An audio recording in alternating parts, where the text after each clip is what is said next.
मोतिहारी में निजी विद्यालयों को निबंधित करने को लेकर भ्रष्टाचार का मामला सामने आया है, जहां आरटीई के तहत जिले में संचालित हो रहे निजी विद्यालयों का निबंधन करना है, जिसको लेकर आरटीई के तहत कुछ गाइडलाइन है। विद्यालय अगर उस गाइडलाइन को पूरा करता है तो उसी का निबंधन होना है, जिसकी जांच विभाग के अधिकारी करके रिपोर्ट करेंगे, जिसके बाद उस विद्यालय का निबंधन होना है।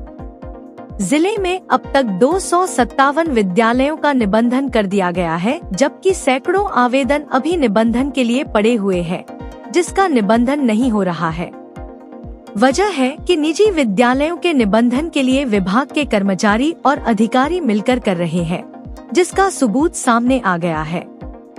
मोतिहारी जिले में संचालित हो रहे सैकड़ों निजी विद्यालयों में से अभी तक 257 विद्यालय का निबंधन हो चुका है, जिसमें पिछले 28 जून को 34 विद्यालय का निबंधन हुआ है। लेकिन इसमें चौंकाने वाली बात तब सामने आई जब विद्यालयों के निबंधन का डाटा सामने आया।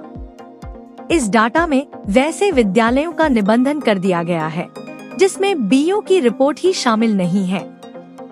चौंकाने वाली बात तो ये है कि कुछ विद्यालयों का निरीक्षण कर बीओ ने रिपोर्ट दिया है कि विद्यालय इनकम्प्लीट है, उसका भी निबंधन कर दिया गया है।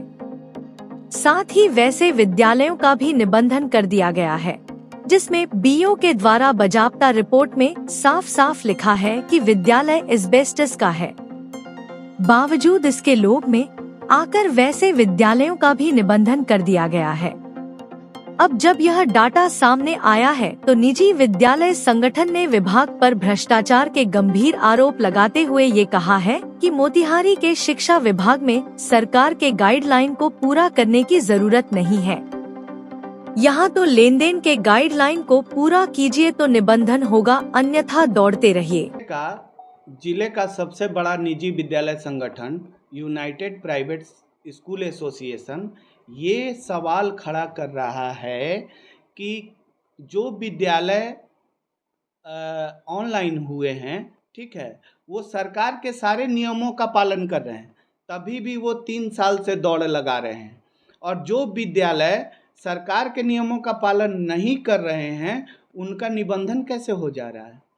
सबसे बड़ी बात है कि जो विद्यालय सरकार के नियमों का पालन कर रहे हैं, उनका निबंधन नहीं हो रहा है मोतिहारी शिक्षा विभाग में, लेकिन मोतिहारी शिक्षा विभाग के अधिकारियों के नियमों का जो पालन कर रहे हैं, उनका निबंधन हो जा रहा है। इसमें स्थल निरीक्षण में वाट लिखा हुआ है, बिना वेरिफिकेशन का निबंधन हो गया। आखिर जब अगर सब गलत हैं तो सबको निबंधन नहीं मिलना चाहिए, अगर सब सही हैं तो सबको निबंधन मिलना चाहिए। बीओ वेरिफिकेशन भी हो गया, बीओ आते हैं, जांच करते हैं, तो उसके लिए पैसे की मांग होती है। जिला कार्यक्रम से लोग आते हैं, जांच करते हैं, उसके लिए भी मांग होती है। और पैसा ना होने के कारण हम लोग 3 वर्ष इसी तरह दौड़ रहे हैं। 40-50 किलोमीटर आना जाना, हम लोग विद्यालय भी डिस्टर्ब, प्लस हम लोग रजिस्ट्रेशन भी नहीं होगा। मतलब गाइडलाइन फुलफिल करने के बाद भी नहीं होगा। हमारा पक्का सर बीओ साहब आए थे बीआरसी से, तब कर गए थे, तो वहाँ भी पैसा दिया हमने। इसके बाद फिर यहाँ भी पैसा लग रहा है, इसीलिए हम लोग यहाँ नहीं दे पा रहे। भाई डिमांड ज़्यादा है। कितना का लगभग डिमांड करते हैं? आज 25,000 लगभग। कोई 50, हाँ, कोई 25, कोई 30 ऐसे कर रहे हैं। तो पैसा इतना हम लोग, हमारे आर्थिक स्थिति कमजोर है, इसलिए हम लोग नहीं कर पा रहे हैं। कौन मांगते हैं पैसा?